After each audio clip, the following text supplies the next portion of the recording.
Hi there, this is Sarah from Bell's Breakthrough Leadership Coaching, and today I wanted to talk a little bit about delegation. Delegation is one of the most important things that any leader needs to learn how to do, and one of the most scariest.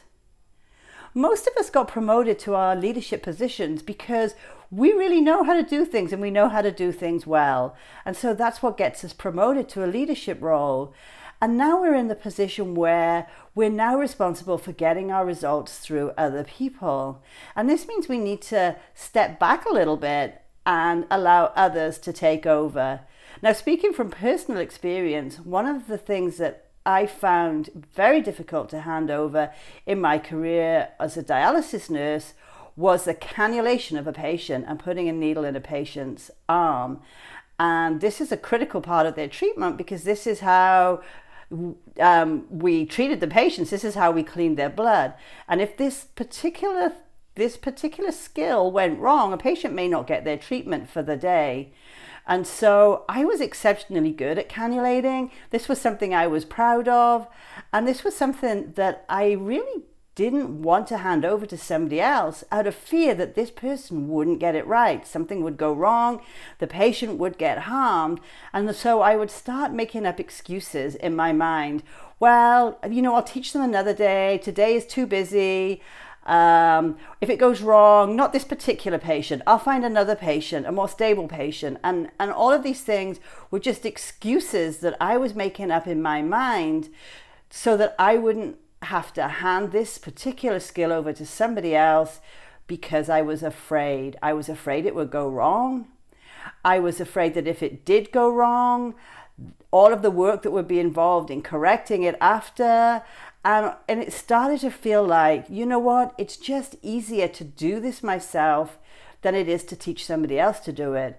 And of course, even though that sounds like it makes sense, in the long run, it really doesn't, because then that leaves me taking on more and more responsibility. And as a leader, I have my own tasks to do, but it's also very disempowering for the team, because what I'm doing is I'm looking at other people and thinking, you're not competent and you're not capable. I'm the only one who can do this.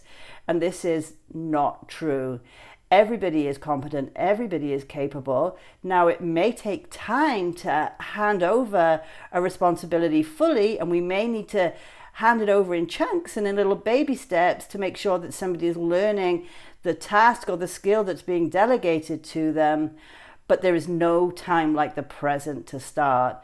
And so if you find yourself making excuses like it's too busy, nobody else can do this, nobody else is as good as me, I don't trust other people, that is all about you and your fear of delegating, and it has nothing whatsoever to do with your team. As a leader, your responsibility is to delegate and is to prepare them and help your team be the best they can be. So what I suggest is, if this resonates with you, is take some time out and start asking yourself, what can you teach them? What would you be comfortable in handing over, and start from there? That way you're going to build a stronger, more empowered team. If you'd like to know more about delegation, I'd love to help you. And I suggest that you download my delegation checklist, and that will help you prepare yourself for that responsibility of delegating and growing and developing your team. Thank you for listening.